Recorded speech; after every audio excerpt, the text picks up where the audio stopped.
George R. Martin's companion book, Fire and Blood.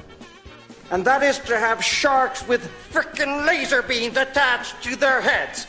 I didn't get into Game of Thrones until maybe after the Red Wedding, maybe during it, but it just didn't seem like something I wanted to see when it first came out. I was like, okay, great. You know, they said, there's talk of dragons, and then when you kind of look into it, there was no dragons, there was nothing. It was just, you know, stupid melodrama, you know, a lot of peens being shown, a lot of boobs being shown, but other than that, you know, you could find that anywhere on the internet. So it wasn't a big selling point for me, obviously.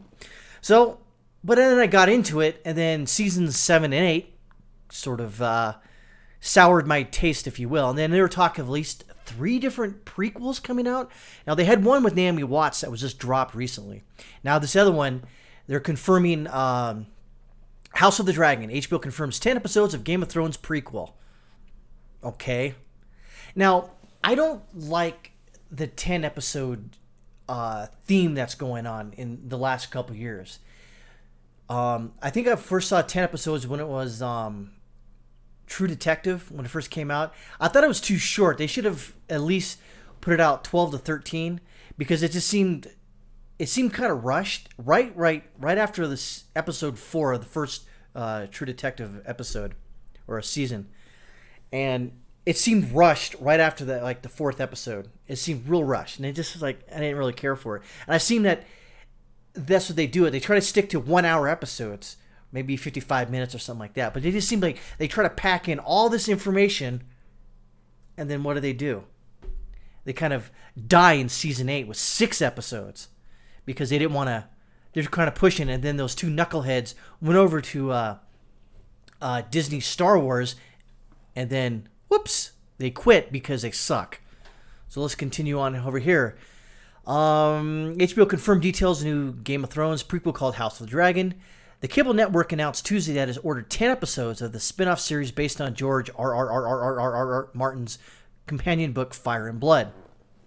Taking place 300 years before the events of Game of Thrones, their series will depict stories of the Targaryen kings who had long ruled Westeros. Well, having known what the Targaryens usually do, there's going to be a lot of incest. A lot of incest. Too much for my taste, but I'll probably watch it. And if it gets really crappy, I won't watch it. Or I'll find other ways to watch it, HBO. Wink, wink. Michael Sapochnik, and Ryan Condal will partner as showrunners according to the premium cable channel, with both also poised to work as executive producers alongside Martin and Vince Geraghis. The Game of Thrones universe is so rich with stories, Casey Bloys, president of HBO Programming, said in a statement. We look forward to exploring the origin of House Targaryen and the earlier days of Westeros along with Miguel, Ryan, and George. Sapochnik, who directed 6 episodes of the flagship show, including Battle of the Bastards, which IMDb rated highest episode. I agree, that was a really good episode. Will direct the House of the Dragon pilot. The announcement comes shortly after reports emerged on Tuesday that the cable network, had scrapped another spin-off series of the Game of Thrones. The much-anticipated prequel starring Naomi Watts was reportedly axed after HBO opted not to commission a full series. Good. HBO has always been known for its heavily curated content, shows like Vinyl. I actually liked Vinyl. I don't know why. I mean, I know why.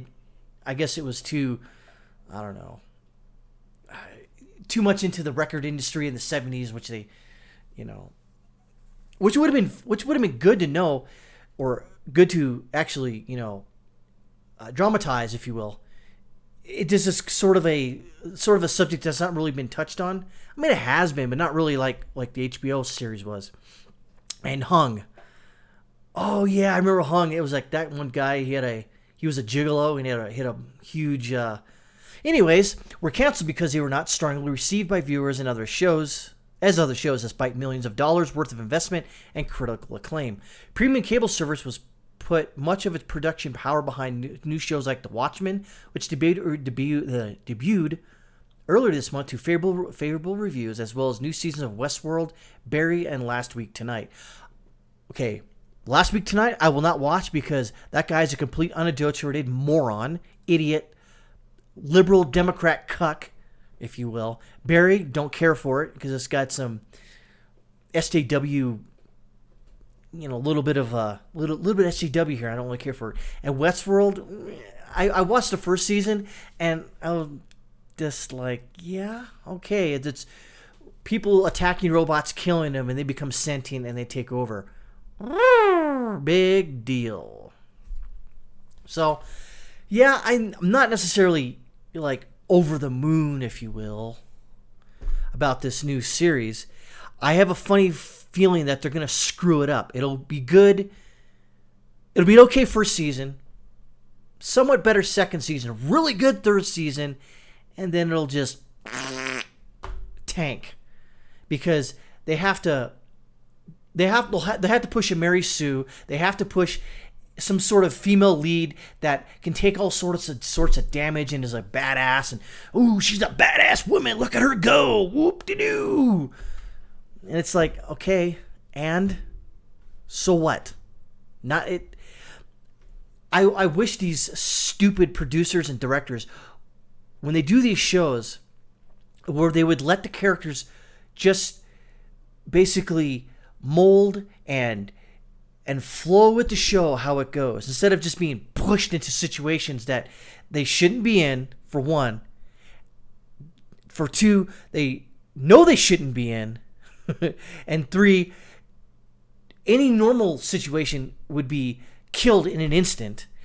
But, well, this is fantasy. It can do anything. Dragons. It's like, come on. At least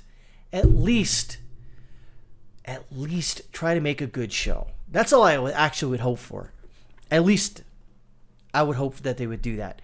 Sadly, when the studio execs get in there, they start doing this. Screwing the show. Like season 8 of Game of Thrones.